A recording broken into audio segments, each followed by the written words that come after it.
here because you want more. More engagement, more delight, more fun, more learning. You're hungry for change and willing to take action. If you're not prepared to be wrong, you'll never come up with anything original. Welcome to the E-Learning Scenario Design Podcast with Anna Sabramowitz. I'm going to show you how great I am. Let's take learning to the next level. Hello, everybody. Anna Sabramowitz here. Thank you so much for joining me. Today, I have a very special guest, personal hero of mine, and my, he doesn't know this, but definitely a personal mentor in who has influenced the way I design courses and also interact with the instructors that I work with. Basically, they get force-fed a lot of a lot of his work. So let me give you a quick overview, and if I miss anything, please correct me. All right, so this is LD Fink, goes by D, I believe. And D has served for 26 years as the founding director of the Instructional Development Program at the University of Oklahoma, and also as president of the POD Network in Higher Education in 2004, from 2004 to 2005. So the POD Network is the primary professional association for faculty developers in the United States, and it is also the largest in the world. Now, during the last 10 years, he has consulted with over 200 colleges and universities in the U.S. and 16 other countries in South America, Europe. Sorry? Up to 20 now. Oh, really? Oh. And I'm headed off to Kenya in 2 weeks. Woo! Oh, man. I hope you don't have to take... Oh, you probably will have to take malaria. I've had malaria. I did, but because I'm higher elevation, but they did say get hepatitis A or C or whichever it was. That's so I got that a couple of days ago. Yeah. It's not bad. Those I'm are here for everything else. Yeah. So basically, the man's consulted all over the world, which is fantastic. And also, one of the things is he's published an amazing book, one that is my go-to.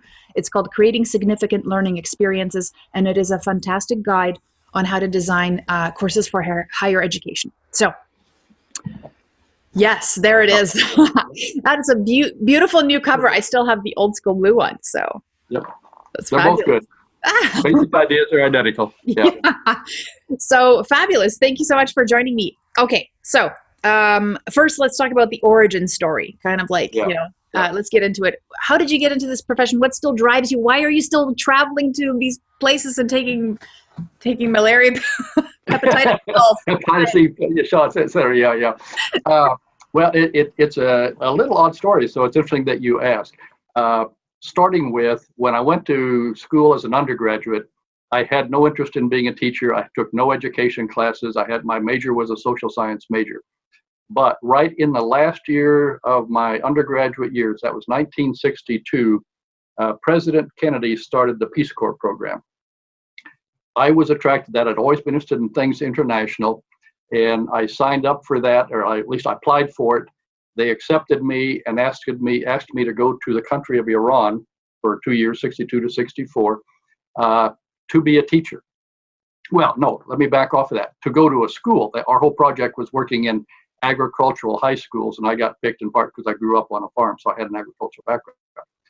But when I was in training for the Peace Corps, they had a bunch of different groups for different kind of things.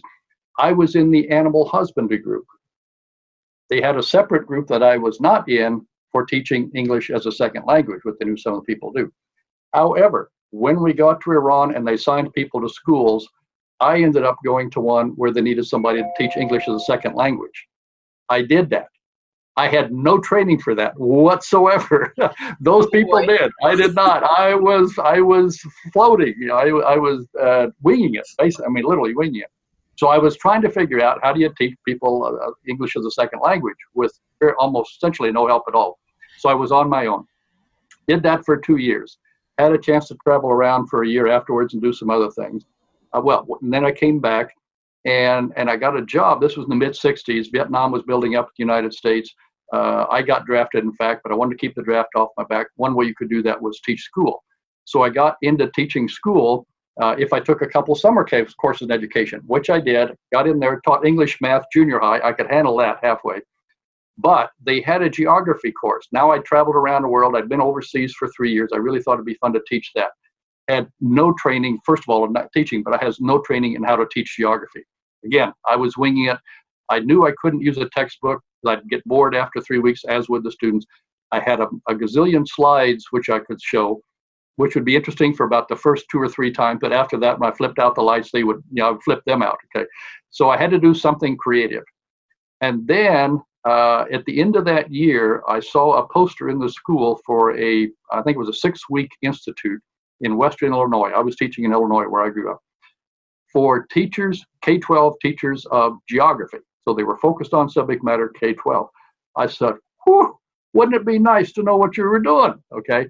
So I signed up for it, got into it, and half of it was about teaching us geography, which was great. But the other half was how to teach geography. So finally, I'm getting halfway close.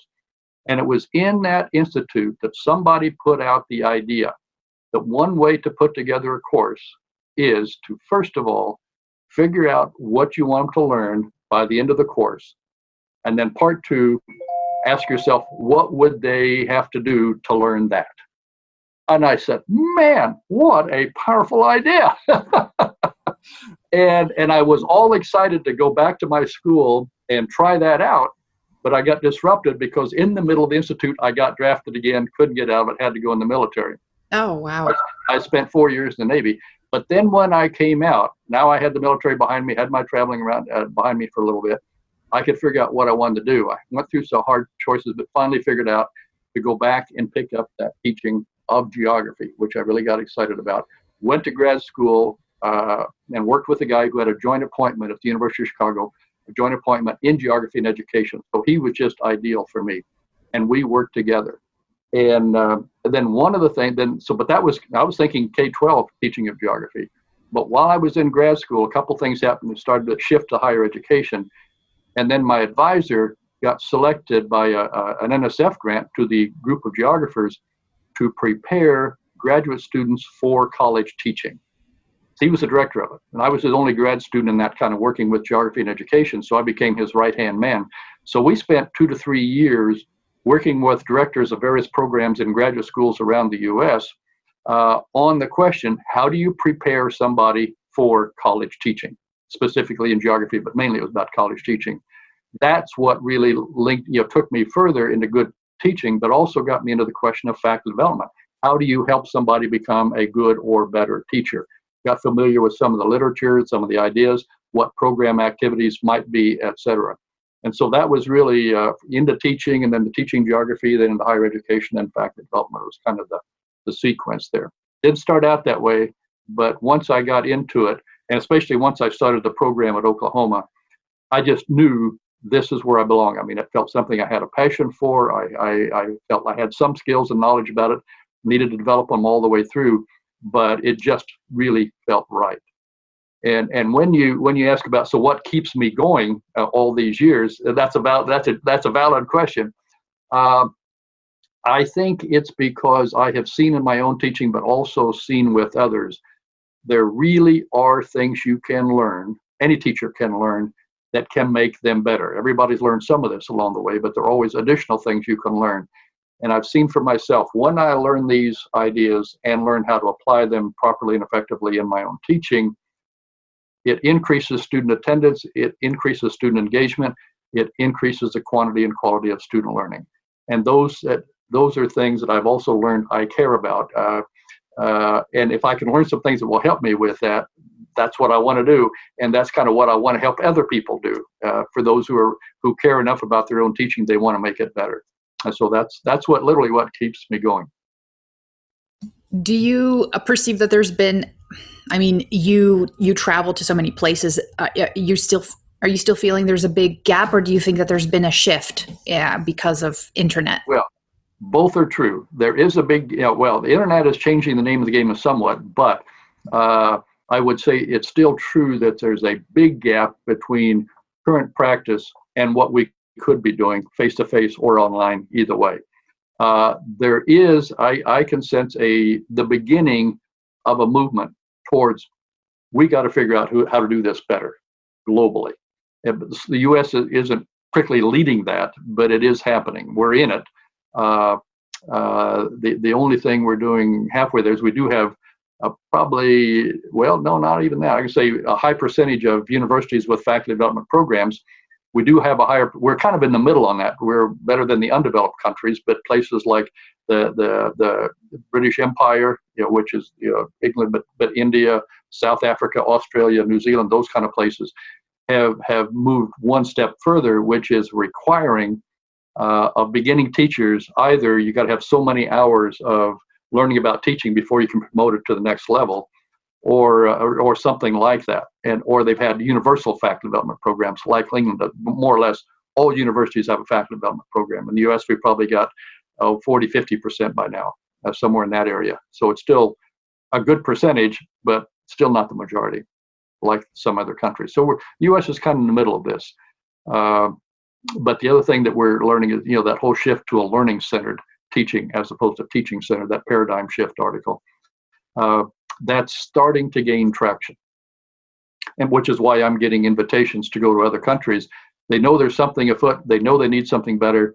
What they don't know is what the ideas are that will help them get there, and that's why they're inviting me and other people like me that can share some ideas with them. So they're starting the movement as well.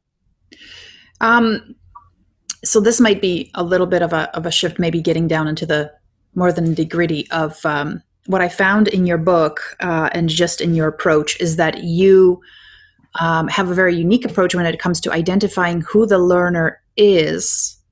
So this idea of the learner-centered approach, right? And how a course needs to be structured to help them learn. So can you tell us more about this approach and why? Well, it's interesting. When I was back that grad student, and I ended up being grad student, work on the teaching of geography in higher education, what I ended up doing was sitting in on 3 college courses of geography at one university that had field experiences a lot, which is something I was trying to get closer with. But the heart of that study was interviews with roughly 100 students about what they remembered from the course and what they thought they got out of it that was really significant. I didn't quite have that phrase yet, but I did know it was something. I said, what did you get out of it that you remembered and really affected how you live your life? I did have that question as a grad student working that dissertation. And each of these interviews was about an hour long. And I found I really enjoyed hearing these students tell their story and finding out what their answers to those questions were. And I guess let me clarify how I did that. I had a 2-part question. Did you ever have any of your courses in college or in geography that you learned something that was so valuable it changed the way you lived your life? And most of them said, not very many. But they said, no, there were a few. Well, I said, well, pick one that did. What was it you learned in that course that had the power to actually change the way you lived your life? Personal life, work life, social life, civic life, or whatever. And then they'd tell me. And so I wrote that down. And the most valuable thing in that whole study, in my view, was the beginnings of that taxonomy. Because probably about 2/3, 3/4 of the taxonomy significant learning, if you go back to that study, was in there. But that study was called, I labeled my dissertation, Listening to the Learner. So that's something I've been on to for quite a while. So 1, I enjoyed it, but 2, I think that's something we've got to do as teachers.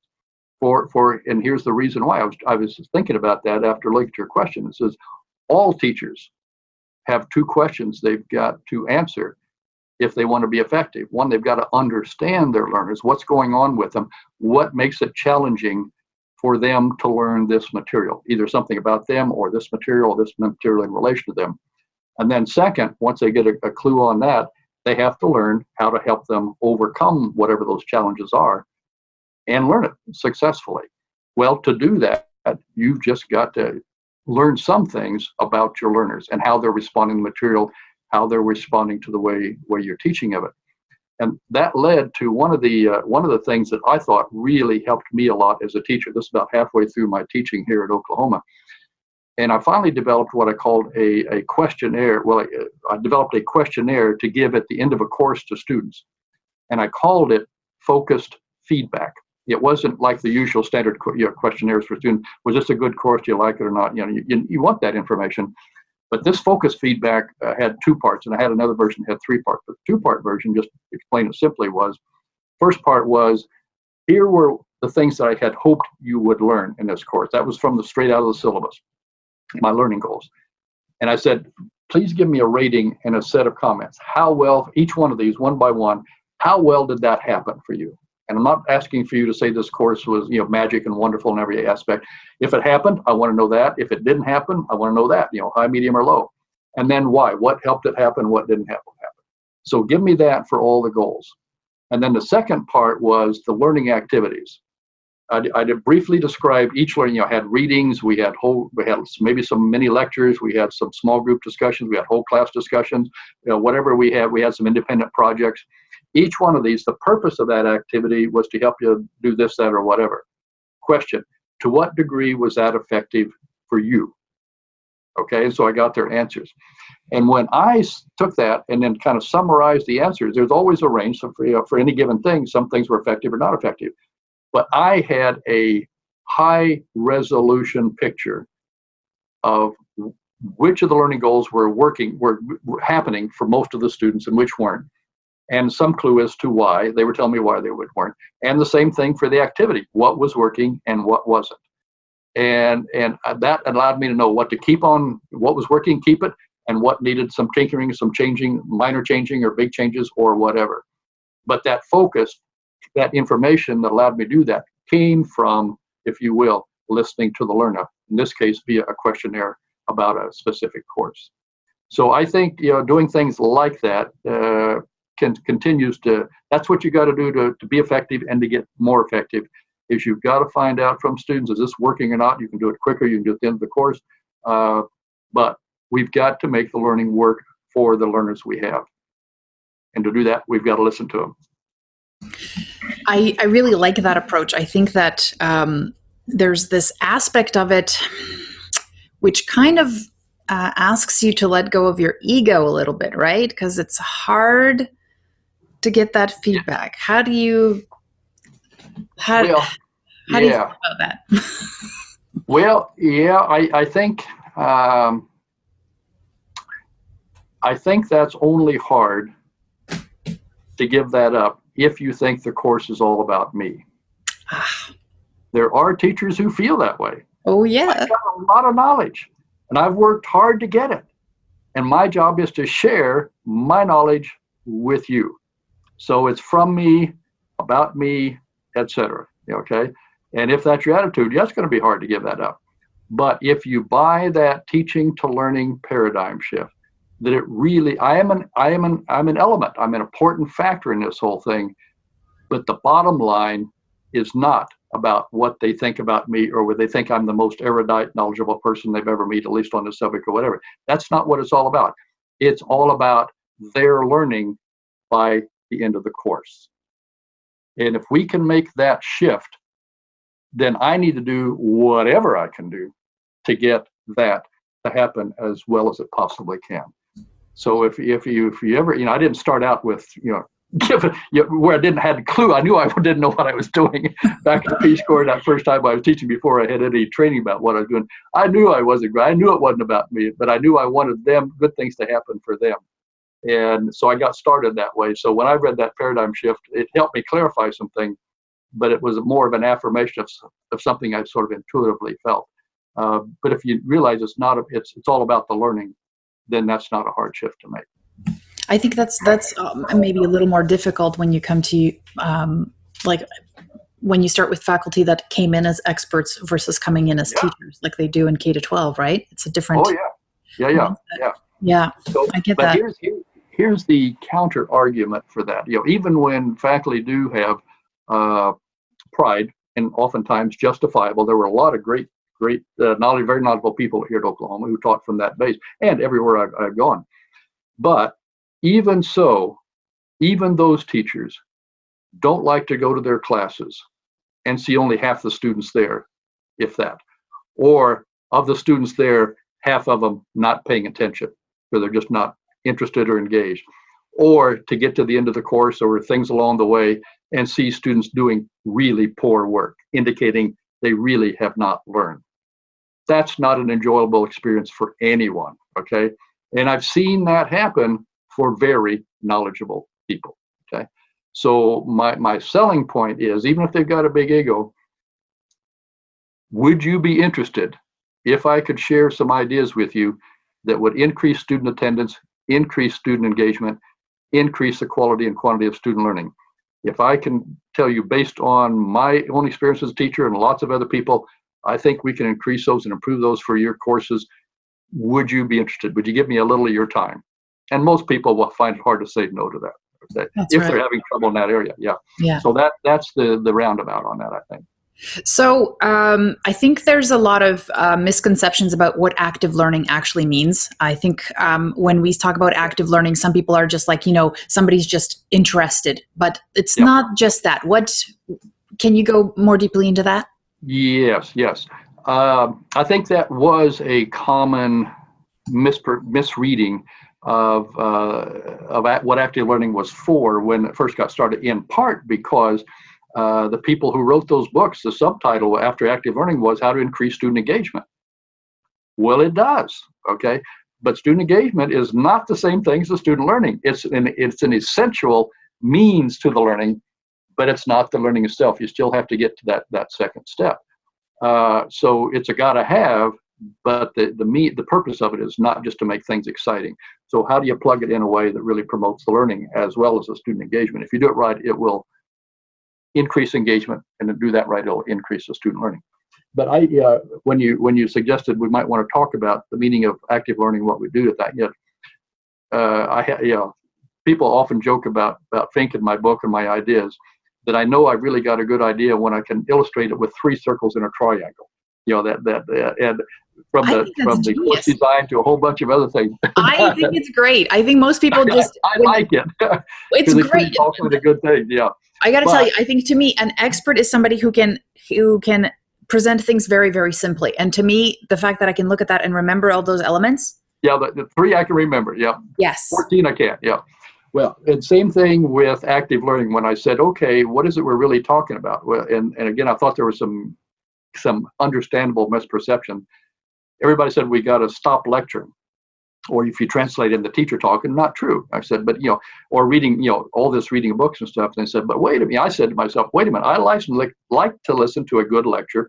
I like to read a good book. Why? And then the obvious answer was, it's because when it's good, I get good information or good ideas from it. Well, that's a gotta have for any kind of valuable new learning. So let's keep that, but then say, we're not going to throw that out, the baby out with the bathwater, so to speak, but we got to add some other to it. The real argument was we got to stop doing what we were doing before those books came out in the early 90s, which is lecture, and that was really all we were doing. That was the real argument. So what we got to do is just translate lecture into get information ideas and some way for students to do something with that information, and for some way for them to reflect both about the ideas and about their learning. And so if you want to promote active learning, I think there's 3 things you want to do. First thing is figure out some way to get that acquisition, that initial exposure and acquisition of the information and ideas as much as you can outside of class.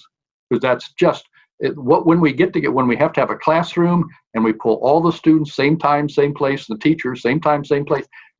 We want to do that, but that's expensive. Don't use that moment to do something that can be done so much simpler, such as read chapter 1 and 2 or whatever, okay? So let's get, as much as we can, move that out of the classroom, then have them come in and check their understanding and then move on to other things. And the second thing you want to do with them is have them do something with that information. Check their understanding of it, which is what we do with those scratch-off cards that you talked about earlier. We can go into that if we want, but do something with it. Answer questions, solve problems, whatever. And the clicker thing that Eric Mazur from Harvard has done so much with. Have them read it outside of class, come in, give them some little questions, some basic questions, not little, but basic questions. Have them click whether they think this answer is correct or that answer is correct. Analyze, here's a problem, can you answer it correctly? Turn to the neighbor and then answer it, see if you change your answer and all that stuff. And that simple little dialogue often helps people understand it. Oh, I didn't think about that. I need to, let me change my answer on that. But they're doing something with it. They're not just listening to somebody, which is information intake. They're doing something. Can I use that to answer this question? And so you want to have them do something.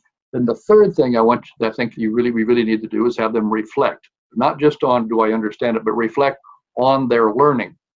What as a result of my learning experiences, what am I learning about myself as a learner, about the nature of learning, about what it takes for me to do to learn effectively, all those kind of things. And that involves minute papers where you can do that sort of thing, and learning journals and learning portfolios where they sort of step back from themselves and look at themselves learning and say, where's it going well, where's it not going well, and what does that tell me about learning myself, so forth, so forth.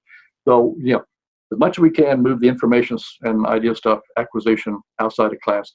Use your class time, and even assignments. You can have students go out of class, but have them do something with it, then have them reflect it. You get all three of those, you've got a good version of active learning. This is one of the things I noticed when students join class is that they still have a very outdated methods of studying. They have outdated methods of, they don't understand themselves as in terms of learning. So how do you facilitate that in the class? Like, let's say you're talking to somebody and they're already in third year of university, and if it's been all brute force. There's been information input, and they hate reading by the time they leave. Well, see, a couple things there. I think when you do use learning-centered ways of teaching, or in course design, as well as the interaction stuff and all these new ideas on teaching, one real important principle or rule is, if you're going to do something that students are not used to doing, so they had 3 years of lecture, not stop lecture, whatever, you're going to do active learning, whatever, you've got to introduce them to that and help them understand why you're doing it and what that means for them in terms of what they need to do to learn effectively in this kind of a class. So you need to spend the first class day or part of the first week ever letting them do it as well, and seeing, just so they can feel what small group feels like, what reflection feels like, what talking to other students in class feels like, etc. Maybe asking questions more frequently of the teacher in class. Let them feel what it's like when they do that. But you also got to give them some information about why you're doing this, that they can understand. But basically, it's going to be about make it more interesting, make it more valuable in terms of preparing you for life and one part of life, this, that, or whatever. So you want to justify it for them. The other thing you may need to do is, and second thing, I guess, you'll do this reflection. Have them step back and say, well, how's it going? What's helping me? What's not helping me learn? Those kind of things, so where they can start to gather information for that. There's a third option that another person has started to develop that I think is potentially very significant and very valuable. And it's a lady named Sandra McGuire, a chemistry teacher down at Louisiana State University. And she taught the intro chemistry class, large lecture class kind of thing. And she had a lot of first generation students who did not know how to study right for college. And although in this case, we're probably dealing with freshmen and sophomores. And a lot of those students had the slightly below the surface, or maybe fully at the surface, concern that maybe I'm not college level material. Okay? And they get to the first test or two, and they get data that suggest, no, you're not college level material because you're getting D's and F's. Okay? Those students are on the verge of flunking that class and dropping out of college. She was horrified at what that meant, when she believed these students could learn if they properly understood what learning was all about. And her belief was that most students, we got two problems here. Teachers who come in thinking their job is to lecture, and we got to try to change that. The other problem is students coming in thinking, I got to memorize everything I read, or not make sense of it, but memorize it all. If they were smart enough and had a halfway decent short-term memory, they could get by with that in high school. It doesn't work with college courses generally. And so we have to help them recognize quickly before they do flunk out of every course they're doing that won't work here, and there's a better alternative, and that they're capable of learning. So she told students after one or two tests where they got some negative feedback, I'm going to offer a 1-hour session on how to learn in this course. But it's really about how to learn in any course. It's just about learning. And she gives them a couple of exercises that proves to them that their intelligence, as they conceive of it, is not fixed. I'm smart enough for college, or I'm not smart enough for college. It's fluid. If you do things right, you can increase your ability to answer questions, solve problems. And it's a fantastic exercise. I borrowed it from her and used it when I'm working with faculty groups. And I tell them at the beginning of this, how many of you believe I can raise your intelligence by a factor of 2 or 3 in the next 3 minutes? Of course, nobody believes that. I'm smart already. I'm not going to double that. But I go through the exercise, give them a problem, and they do very poorly. I explain a few things, and I give them the same problem, and they do it 3 times better. I say, there you see, I did it. Well, that's I could go through that with you, but it's a really interesting exercise. But you might want to talk to her on there and have her, sort of explain to that what she's now resigned. She's retired from the LSU, does consulting. She's got a book out called "Teach Students How to Learn." Fabulous. It's really good. I think it's really powerful. I learned about it after I finished teaching at Oklahoma, or else I would have incorporated it. I think it's that powerful. Really good. So, how does she do that? Well, no, I can't ask her, but this is the thing that I'm thinking about is, do you said you are now in your workshops, you're talking to people who are designing the courses, who are, you're teaching them that this is possible. You're almost like, it's their self-belief that learning is fluid. That's a good point you make. My big goal in my workshops is to convince, in this case, professors who might think, I don't see any way to make my courses a whole lot better. I'm tinkering with it as there is, and I think I'm making a little adjustments and getting a little bit better, which is true. But I'm laying out the claim for them. If you learn this idea and a couple of other ideas I'm going to throw in here, you can make it a whole lot better, not just a little bit better. Well, I've got to convince them of that. And part of the way I do that is in the workshop, the content is course design, but I'm using all these different things, especially the teaching strategy of team-based learning and the outer course before we start reading assignment, which we check their understanding and then have them do things with in class, like I've been talking about here, and periodically reflecting on what they're doing and how it's working and why is that a little bit better or a lot better kind of thing. So and then we get to the end of it, and then we stand back and look at that. And I said, well, if you can do this, do you think that's going to make a big difference, little difference? And they can say, wow, this workshop, there was energy, there was engagement. We really felt like we learned a lot. If I can make my course like that, I think it would make a big difference, not a little difference. So what I'm doing is modeling the message that I'm trying to convey with the hope that it will not convince them / help them believe that they can really make changes that will make a big difference. Yeah. It's so you practice what you preach. I love it. But there's another aspect to that. And I think that a lot of people have, when they get to expert level, they don't, they stop being learners, or it's been a long time since they've been there. And so they forget what it's like to be a student. Yeah. Afraid, new, and also engaged, right? Yeah. I've read so many stories of senior people, provost, especially deans, provost, sometimes president, who when they get a sabbatical will spend it taking courses for the express purpose of reminding them what it feels like to be a student with a subject they don't know about. I mean, so they specifically get something like Greek or mathematics or whatever they just never had time to go do. And it's every time they do that, it is truly revolutionary for them. They just realize how hard it is when the teacher doesn't lay out their objectives clearly, doesn't give them feedback on their assignments, either good feedback or prompt feedback or meaningful feedback and those kind of things. All these things that many of us do without realizing what the problems are with that. But they discover it because now they're advanced learners. They know what they want, but now they're seeing what does. And hey, all these things, these teachers I'm taking, I do those same things. And now I see the consequence of that. And so it really changes their teaching. So maybe we want to just everybody after about 3 or 4 years, take a little time off and take one class and take notes as what's it like to be a learner in a class where you really don't know the subject beforehand. I do like that very much. I think that would actually be very valuable. That'd be a good faculty development activity right there. Heck yeah, why not? I need to start suggesting that when I have a chance to talk to universities around like that. I hadn't laid that out as a separate activity, but I think you're right. That could be good.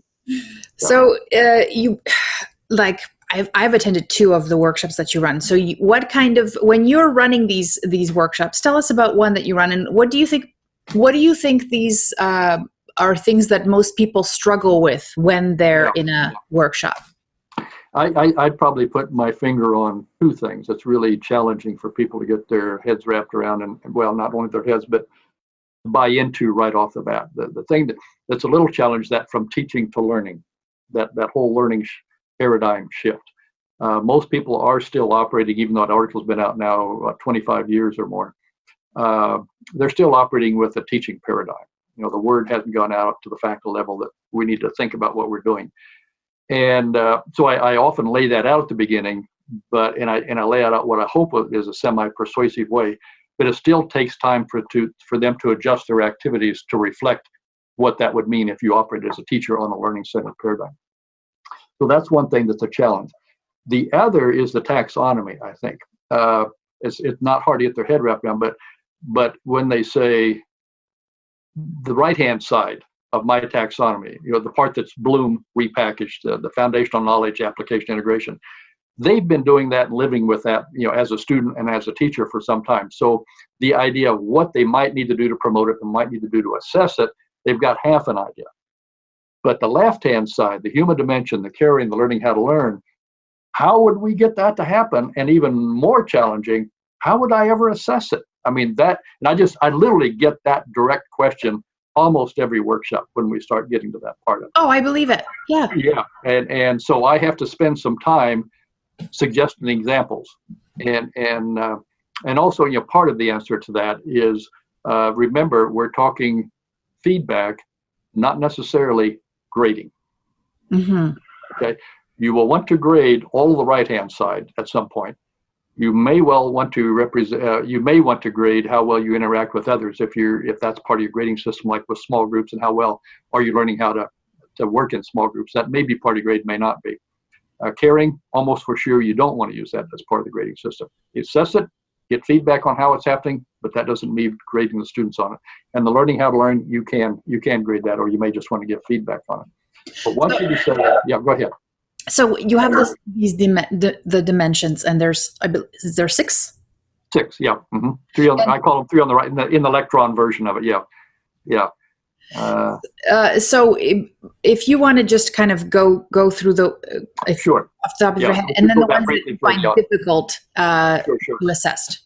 Let me just real quickly give you people a review of the taxonomy of significant learning, and I want to preface this by saying by drawing a compare and contrast with the Bloom taxonomy.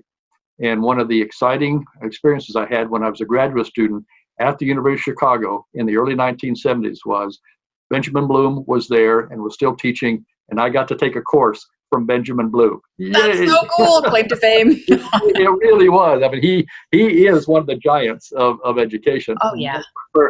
With multiple ideas, of which the educational objectives was one of several, but that maybe was the biggest. But here's the difference between, and what I feel I'm doing is standing on Bloom's shoulders, borrowing the whole idea of the taxonomy, but by standing on his shoulders, trying to look a little further and seeing some kinds of learning that he didn't come up with. And the reason what I came up with in him is how we came about it. What Bloom did, it's actually Bloom and his associates, was interviewed college teachers, and in essence asked them, what is it you really want your students to learn? And I got this long list of many things, and several of them were similar, so they kind of grouped those together, different words, but they were referring really to the same thing. And what they came up with is 6 kinds of cognitive knowledge. That's the one we all are familiar with, that he was really directly responsible for. And so they did that. I took I took a real different approach. Instead of talking to professors, I talked to students. Ask them that part of the thing I did a while ago. Have you ever had a course where you learned something that really changed the way you lived your life? That's what I mean by significant learning. Not just something you memorize to the test and then forget. Second, what is it that has the power? What kinds of learning have the power to change the way people live their life? Well, I started that with my dissertation, and probably 100 students got that started, and then continued talking to students about that. And then when I was working with some graduate students one time in in a course in I think it was 98, 97, somewhere in there at Oklahoma. I was trying to figure out these were students from different disciplines, but they had them designing a course, and what kind of learning goals would they all say, yeah, I want to include that regardless of my discipline. Well, knowledge was one, application was one. Everybody wants them to know something and learn how to use it. And then I hit on this, but everybody wants their students to keep on learning after the course is over, because we can't teach them everything. There's just no way it's possible. So that would be good if we could do it, if we could figure out how to do it. And I knew right away that was a universal. And then I said, well, what else is universal? Then part of it came from, started coming up for my dissertation and some other things I had thought about. And eventually what I came up with these 6 categories where students had said, when I learned some of that, sometimes that had the effect of changing the way I live some part of my life, my personal things I'm interested in, things, the way I see the world, with the way I do things, whatever. The first category was the foundational knowledge, just concepts, information, principles, whatever, that you use to start your understanding of the world. But here we're just talking about understanding it and remembering it after you've read it or heard about it. So I'm really kind of combining two of Bloom's categories there. The second big category for me was when students said it was valuable to me because I learned how to do something I couldn't do before. And either I learned or I immediately saw the value of it. Well, and then I broke that down, think to some other ideas, some practical knowledge, practical thinking, critical thinking, application, integrative thinking, and creative thinking, things like that. So that's where I took a couple of Bloom's category and just called it big category application, but with several meanings to that. The third category was sometimes students said, well, it wasn't just what I learned about the subject matter of that course. It was how the teacher helped us learn how to take the subject matter of that course and link it and see the influence of other kinds of knowledge on that, or the influence of that knowledge on other kinds of knowledge. It's kind of interdisciplinary, transdisciplinary, some of those kind of things.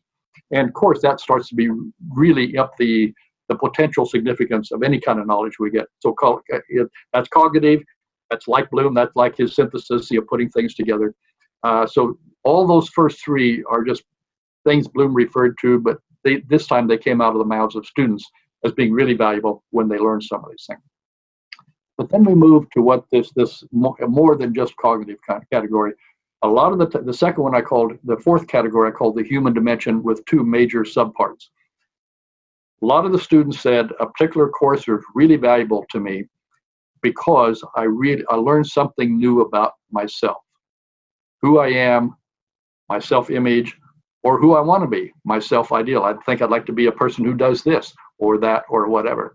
Or I learned something about myself as a learner, how I learn well. Or if they'd be in my course, that would be one of the things I'd be working on. Okay, so that was one major part, and I called that learning about yourself.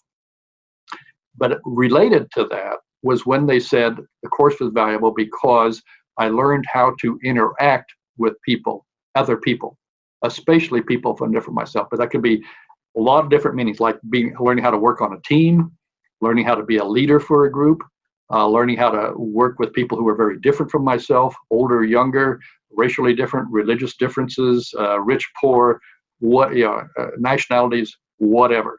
Okay, all of those, learning how to understand and interact effectively with people other than yourself. Of course, it's valuable once you start identifying. Well, those 2 were closely connected. You almost couldn't learn about one without having an impact on what learning about others, you learn about yourself, you begin to learn about interacting with others. So I linked those together and called that the human dimension.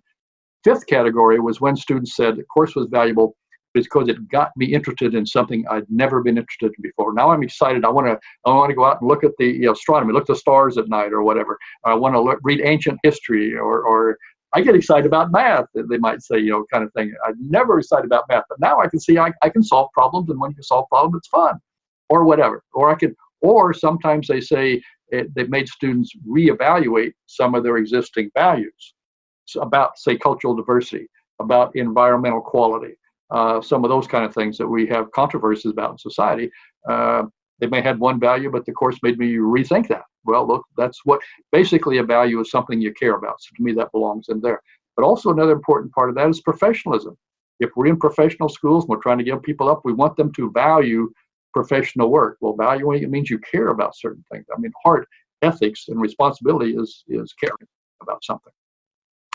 And then finally, like I was mentioning a moment ago, nobody has ever taught everything that there is to know about any subject. So we got to stop trying that, stop talking so fast or signing all the chapters in the book or whatever we do to try to do that, get as close as we can. That's bad. So don't try to do it.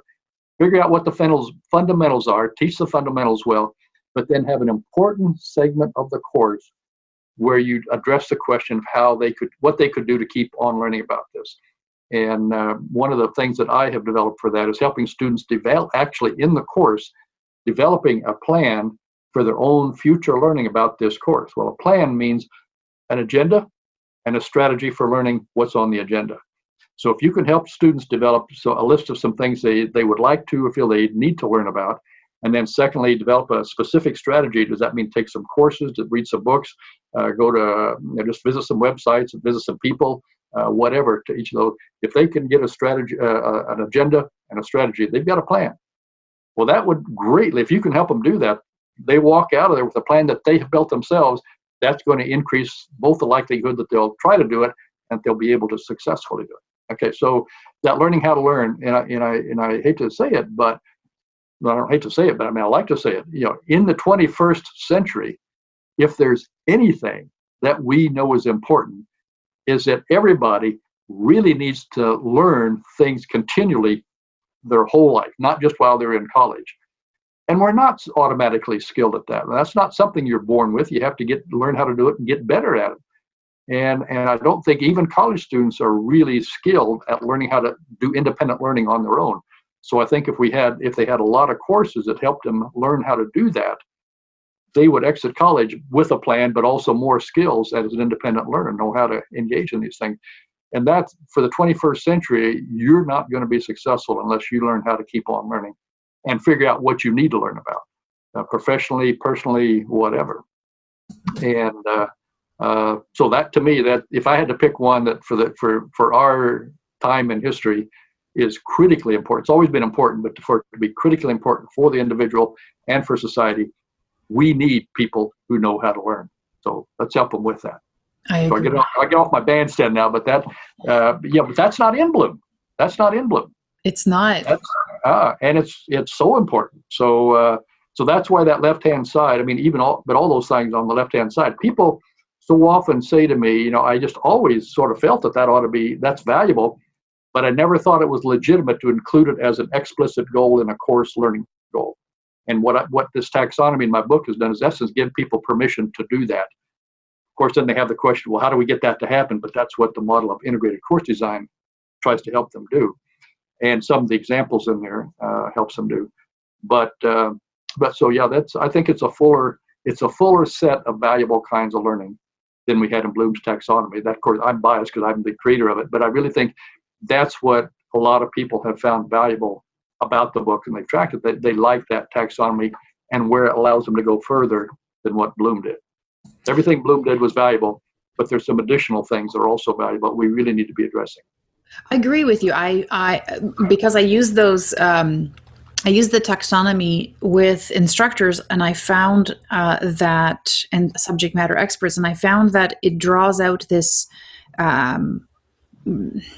this kind of wish that they had about the kind of work that they wanted to do, how much impact their course would have, but they were just afraid to say, I want people to enjoy this effort, right? It's beautiful, a beautiful thing. And I love the fact that your book works through that design process step by step. It's very comprehensive, well laid out. Now, I know that probably the best way for somebody to really start learning that is to actually get your book and work through that process. But if you could give people, let's say, 3 tips that they could, if they're looking to increase the quality of their course, and let's say it's already running, and you're like, okay, if you do nothing else, what would you do?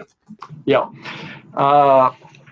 3 things. That's a nice question. I gave some thought to that, and here's my short list of 3.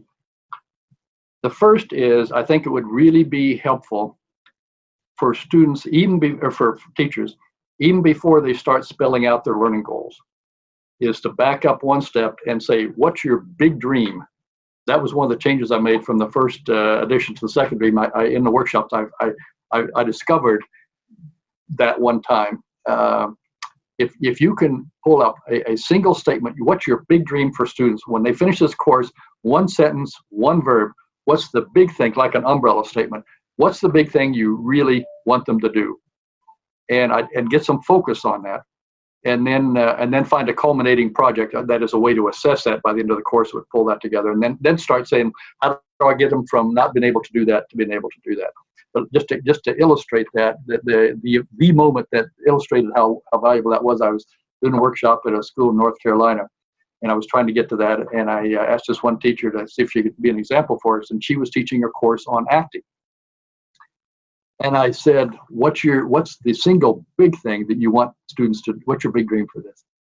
And she really had a hard time answering. Well, there's so many things. They have to listen to the director. They have to interact with the set. They have to think about their audience. They have to have voice, know how to move around, and know what the director's trying to do with the play. All these things, she couldn't bring it down. I kept pressing her. One verb. I get that. No, one verb. And finally, she stepped back. It was a course on acting. And she said, by the end of the course, I want students to act well. We had it. Okay. Now, to do that, there's a whole bunch of things you got to learn, a whole bunch of skills, knowledge, and a whole bunch of things in there. But that was the big goal. Take a particular play, a particular role, or a scene within it or a component of it, and do it well. To do that, you're going to have to do all these other things.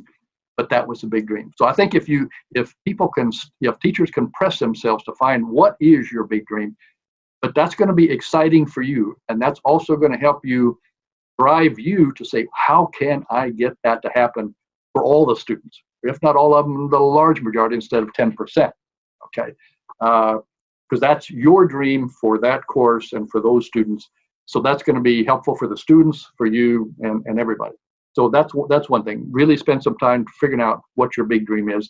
And that's probably not going to be a 15-second exercise. Now, I do have a question before we go on. Do you feel like that's something that, like, some teachers would be, are they embarrassed to say that that's their big dream? Or do they think it's like too lofty almost? Well, do they say it to their students, or is that something you kind of keep to yourself? No, I recommend they put it in the syllabus. Oh, that's fabulous. The big goal of this course. Well, let me give you another example from my own teaching, and I put that in the syllabus. The last course that I taught at Oklahoma, well, actually, I'm not an engineer, but was in the College of Engineering, because they got a grant from NSF to prepare their graduate students for college teaching. Because if you get a PhD in engineering, that's generally what you're doing. You're not going to work for industry, you're going into academia. And so they asked me to teach that. And so I knew that for those students, this was the only course they had that was going to do anything to prepare them for college teaching. So this was the whole bag. Okay. So what was my big dream? Okay. And I called the course not the essentials of college teaching. I called it preparing for college teaching. Okay. And then following my own advice, I knew I couldn't teach them everything. So I said, I'm going to teach them the fundamentals. So that was part of it. But the other half was I want to make sure they're geared up to keep on learning after the course is over. So that learning how to learn, we spent a lot of time on that. But those were kind of two equal components of the course. But my big dream was I want them to finish this course ready for college, to start college teaching, which means they had the fundamentals down, but they also had a plan for getting better. Okay. So that was my dream. Well, I put that right in the syllabus. My goal, my big dream, I don't know whether I've used big dream or big goal, but my big goal is to prepare you to be an effective college teacher. So we're going to divide that into getting started and then later on. And then we went from there. So yeah, most time I haven't found people say that's worthless because it's too lofty, or if they get they like the dream once they get it. It's just getting to it that's the challenge for them. So that's one part. The other part, and I've mentioned this already, but I really found that maybe the single biggest thing that improved my college teaching was learning how to effectively use small groups. I think for active learning, there's a lot of things you can do, but I don't know of any other single thing that is as powerful as using small groups effectively, creating effective within intra-group dialogue, and then good inter-group dialogue across groups on when you get done with the intergroup, so forth. And the version of that I really like is a colleague of mine in the business college here. I discovered he developed it independently, but I discovered and was really impressed by it. It's called team-based learning. Of course, that's a strategy that I use in my workshops because I've come to believe in it. But when I compare that to a lecture, even when you're having a whole class discussion, in a whole class discussion, only one student is speaking at a time. You take a class of say 100 students in it, and you have one student speaking, that means 99 are not. You break that up into 16 to 20 small groups, you've got 18 to 20 people who are talking, okay, at any given time. And so you just increase exponentially the engagement in the class. You give them the right problem. There's a lot of things you got to do to make it work right, but Larry did a good job of figuring out what those are and laying them out in his books and other people's books on it now. But if you can use small groups effectively,